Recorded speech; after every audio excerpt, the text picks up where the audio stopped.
আজকে আমরা দ্বিতীয় শ্রেণীর বাংলা বইয়ের পাঠ 18 একটি গল্প পড়ব। গ্রাম এবং শহর। গ্রাম এবং শহর নিয়ে একটি গল্প আছে আমাদের বাংলা বইয়ের দ্বিতীয় শ্রেণীর বাংলা বইয়ের 35 নম্বর পৃষ্ঠার। সেটি আমরা এখন পড়ব। তো পড়ি। আমিন গ্রামে থাকে। পড়ো। আমিন গ্রামে থাকে। শহরে এসে সে অবাক হয়ে গেল। শহরে এত গাড়ি, আর এত মানুষ, চারিদিকে কত রকমের দোকান, দোকান সেখানে কত কিছু যে রয়েছে। আমিন এসেছে ওর ফুপুর বাড়ি। আমিনের ফুপু বড় একটি দালানে থাকেন।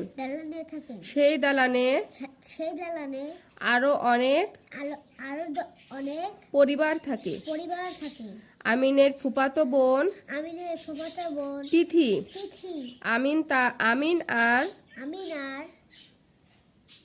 তিথিকে নিয়ে ফুপু একদিন চিড়িয়াখানায় গেলেন। আমিন সেখানে বাঘ, হরিণ, জিরাফ দেখলো। আরেকদিন তাদের নিয়ে ফুপু শিশু পার্কে গেলেন।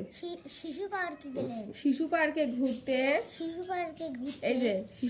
ঘুরতে আমিনের অনেক ভালো লাগলো।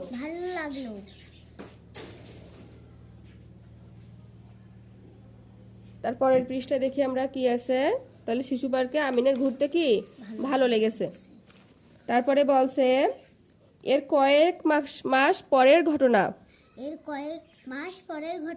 তিথি মার সাথে মামার বাড়িতে বেড়াতে গেল।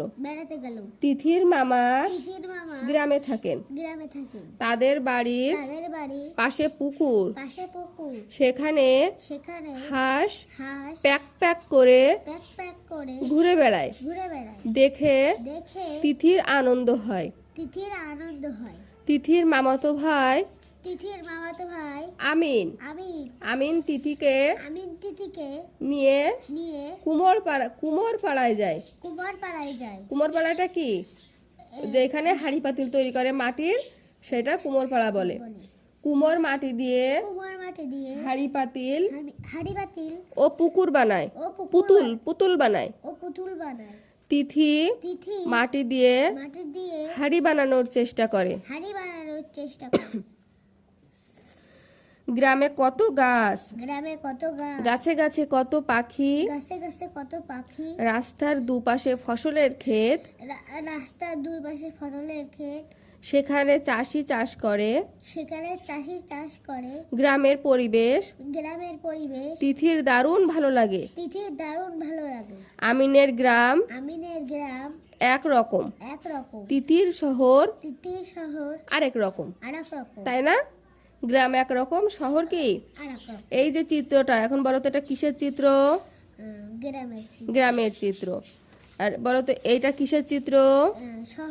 শহরের চিত্র। শহরে উঁচু উঁচু দালান আছে এবং প্রচুর গাড়ির লোক সমাগম অনেক বেশি, তাই না? আর গ্রামে কি? সবুজ গাছপালায় ঘেরা, নদ নদী পুকুর, এদিকেও অল্প কিছু লোকজন এবং রাস্তাঘাট, সুন্দর পরিবেশ, তাই না?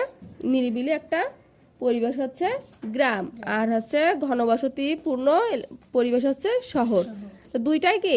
দুই রকম, এটাই বোঝানো।